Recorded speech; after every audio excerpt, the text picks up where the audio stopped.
Start. Dear students, in the last class, we discussed the basics of pipelining concept.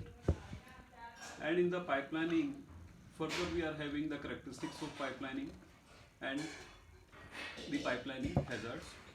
So in this class, I am going to discuss with you the basic structures of the pipelining. We divide the pipelining in different categories on the basis of degree of overlap, depth of pipeline, the structure of the pipeline, and the operation of the scheduling. Operation of on the basis of operation or scheduling. So degree of overlap is basically further I can have the serial type in which if the last operation get finished, the next operation starts. In true sense, this is not a kind of pipelining. And the overlapped one, partial overlapping of stages is there. Let's say 3 stages have been completed. After third stage, the next stage gets start. And in case of the pipelined one, which is the in true sense, which is the pipelined one, you can see here, you can see from here, this is the complete overlapping between two stages. And in very true sense of pipelining, this is must that every stage should work concurrently. So ideally we should have complete overlap. So next thing is depth of pipeline. Depth of pipeline is further having two types, the shallow and the deep one. In case of shallow one, the stages are less. If the stages are less, obviously those stages will be more complex as compared to other one. But if we are dividing our operation in the very simplified form, so that means we have increased the number of stages. Although the stages are simple, but you have increased the stages in a very you have increased the stages in very large sense. It means in the large number, you can say.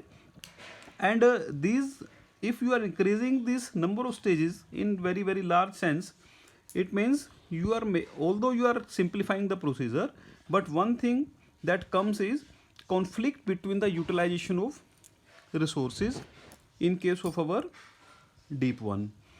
And one more thing is, one more problem that comes is of scheduling the coordination or the synchronization between the different stages. So next one is the structure of pipeline. In case of structure of pipeline, on the basis of structure of pipeline, again we are having two stages, the linear one and the non-linear.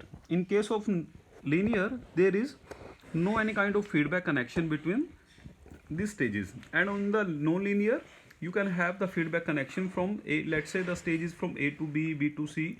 The stage can come from C to B or C to A, and on the basis of that, it perform the complete operation. This can also be called as the closed loop connection, and this is our open loop connection. And as far as the operation is concerned, on the basis of the pipelining, on the basis of scheduling or operation is concerned, it is having static and dynamic. We can have, this is the linear configuration is the static one, and this one is the dynamic one, because if any of the stages get delayed, the whole pipelining process get delayed. But in this case, if any one of the stages get delayed, the pipeline is not going to delay, the pipelining is still working. So next important factor is the speed up and efficiency. Let me say here, tau is the clock period of the pipeline, Ti is the time delay of circuitry in stage I, because stage Si, because number of stages are there in case of pipelining. Let me say one of the stage is Si, which is taking the time Ti, and DL is the delay of the latch that have been incorporated between two particular stages. So maximum stage delay will be tau m, which is equal to the maximum time taken by any stage Si, and total tau will be tau m, the maximum time taken plus the delay of the latch. So pipeline frequency is nothing but F is equal to 1 upon tau. If one result comes out of the pipeline every clock cycle, then F request then represents the maximum throughput of the pipeline. So let me first calculate, before calculating the throughput, let me calculate the total time taken to process n data set. N data set is nothing. If we are working with the example of washing machine, N stands for the number of clothes. So this total time is nothing but k minus 1 plus n into tau, where k minus 1 into tau, this is the time required to fill the pipeline, and n into tau is the when you are getting the first output. So for a non-pipeline processor, this time will be T1 is equal to the number of events multiplied by the stages into tau, the time of any clock. And now if we are comparing this one with the pipeline processor, we can have the factor performance measure the speed up, which is equal to T1 upon Tk. T1 is the time period for the non-pipeline and Tk is the for the pipeline. With this ratio, I am having the speed up is equal to Nk over K plus N minus 1.